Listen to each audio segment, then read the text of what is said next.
30 delegates will be drawn from the 5 states in the southeast.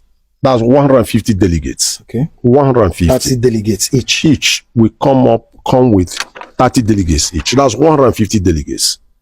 Then Rivers and Delta will come with 15 delegates. Okay. That's 15 each. Yes. 30. Yes. That's 180.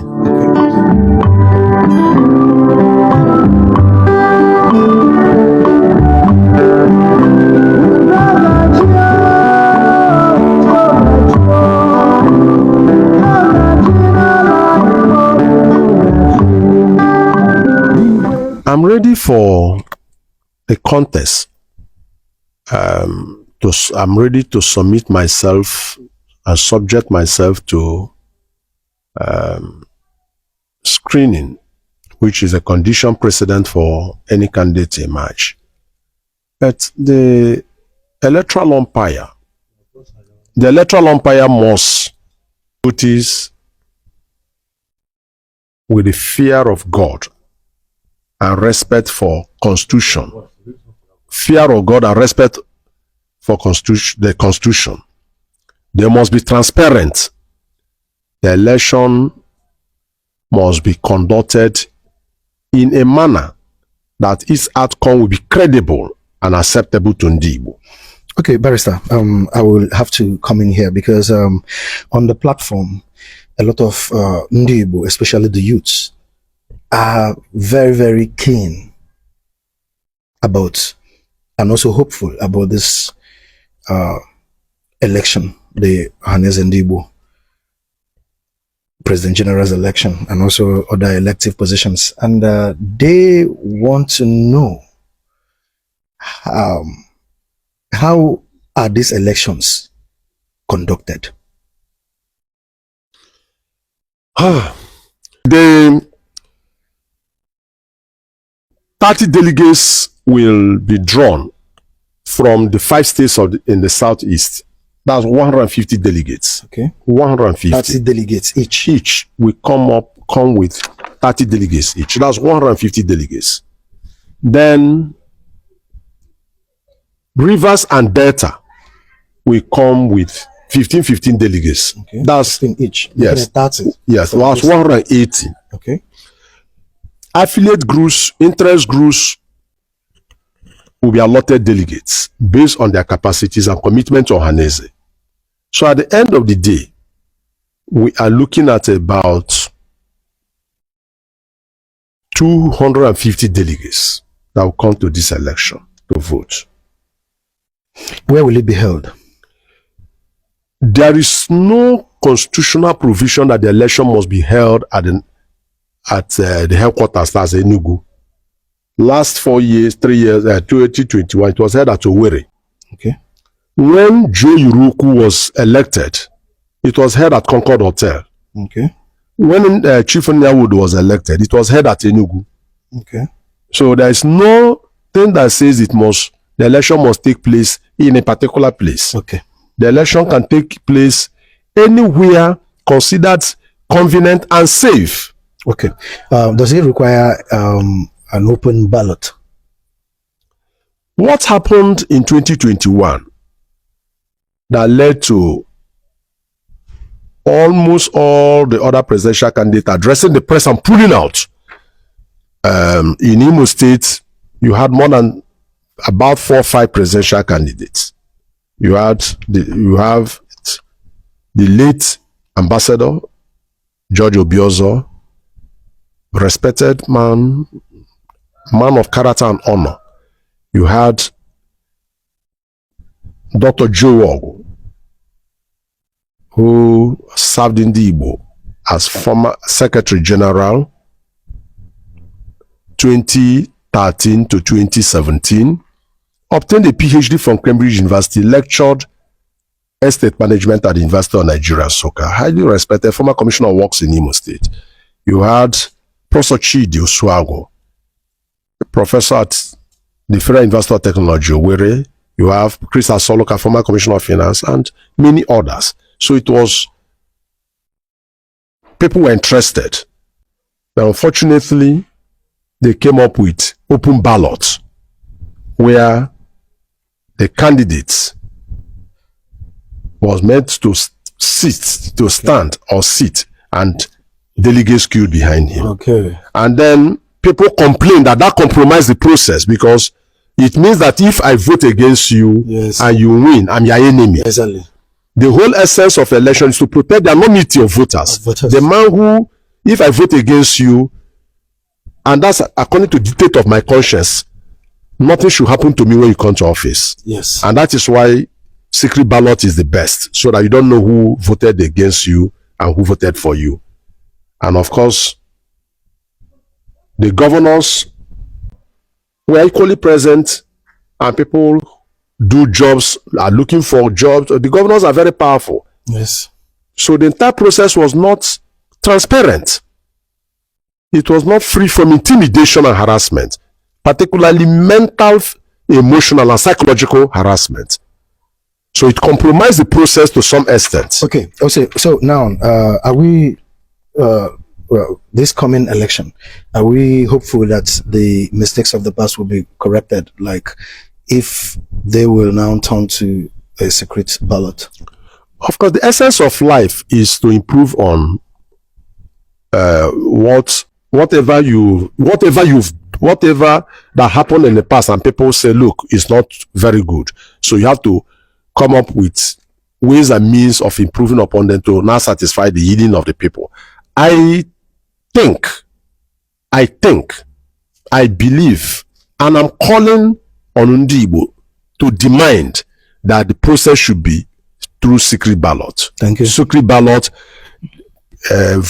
The contestants, the candidates should have bosses, should have the opportunity of witnessing people vote without their physical integrity or other integrities compromised, in the sense that all the candidates need is their agents.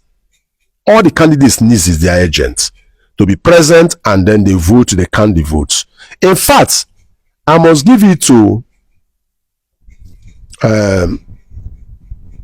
the leadership of Egariwe, Chief Egariwe, and Dr. Joe Ogu. The election they conducted in 2017 was very transparent in Enugu, because the delegates voted, and at the end of the day, the ballot papers were counted and sorted out. The social media was there, television was there, radio stations were there, people were there watching, and then they counted it, and whoever that won embraced who lost, and then people went home and lived as brothers and sisters. That is very great. So my final question would be, since River States are the hopefuls of producing the next Ohaneze Ndi IGBO, which you are part of the contestants, will it be said that the election will be brought down here in River State? That's a very, very good question. And has there been arrangements, if there is something like that? No electoral body have been announced. Okay. The electoral body would be the one charged with responsibility of determining modalities, processes, and venue.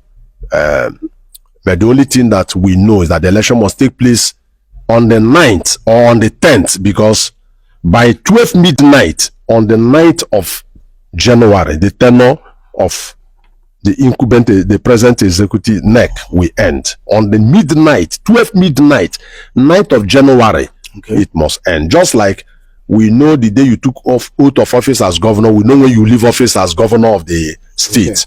Now, having said that, River State will be very, very happy to host it. Very well. River State will be very, very happy to host it if that opportunity is given. If that opportunity is not given, because of where River State is located, for example, you look at a man coming from Abakaliki, Enugu, he will say it's far. Maybe they will determine, because of the cost of transportation, nobody anticipated that in this country today we're going to buy fuel at over 1,000 naira. So they may take a place that is equidistance from this place to this place, from this place to this place, people, the cost of transportation to those places will be cheaper. Okay. That they may want to do it there. Okay. All right. Last but not the least, we have here the Ohaneze Constitution. And I am keen to ask, since this is an apex sociocultural body representing the whole Igbo nation, the Igbo ethnic identity, is this document available to people, the youths, I mean the Igbo people out there in different walks of life, so that they can understand what this body that are representing them culturally really stands for, and can be able to interpret the constitution just like we have the Nigerian constitutions?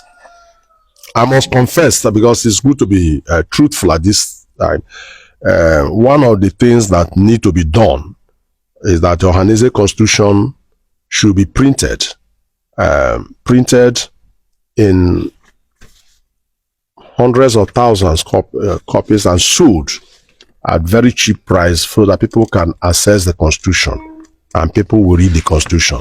It's because those who had the Constitution and those it was made available to saw Article 11, and that's why they insisted it was a turn of Rivers State. If they had they don't know what to do.